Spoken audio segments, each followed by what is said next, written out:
Just this evening, I'm taken back to the days of, I was taken back to those days in class when either we're solving mathematics problem or physics.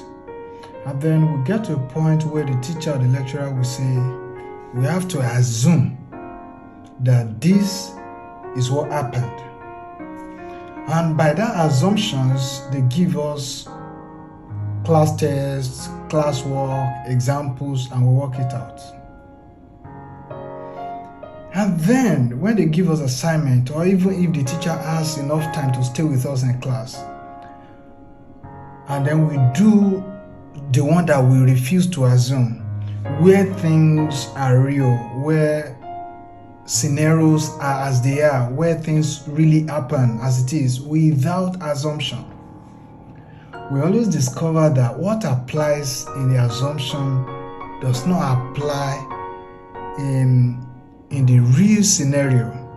It does not happen in the real case. And that got me thinking that sincerely, nothing really plays, one, according to how we have planned it. But the most interesting part is this, that secondly, nothing really plays out in a true nature in a controlled environment. This is taking me to a point where I refer you back to your physics or biology class when we want to do an experiment, and then they have a control system where the temperature, the light, everything about that particular area for that particular specimen is controlled, is known, is specified, is named, is intentionally designed. And then we have the one that is not a controlled experiment, where we allow life to happen to it.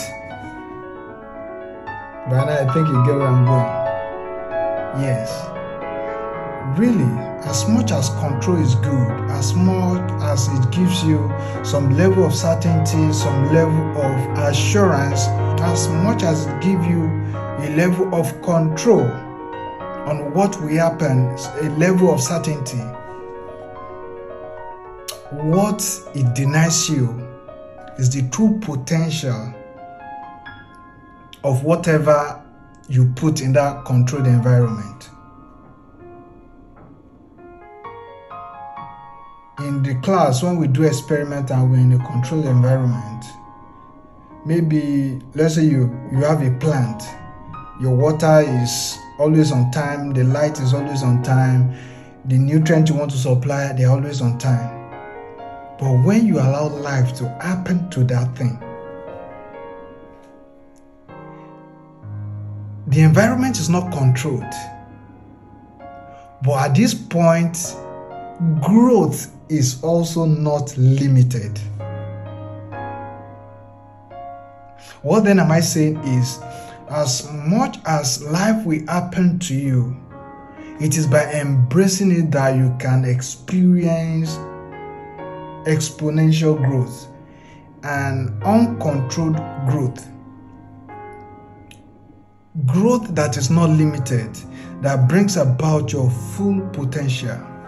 In a controlled environment, even your becoming has its own limits.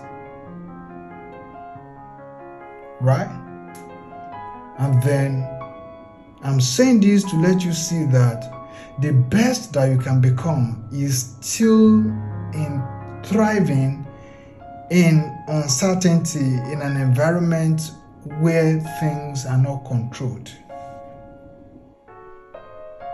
I'm just simply saying, let go of the control, let go of the assumptions, of the plans in your head.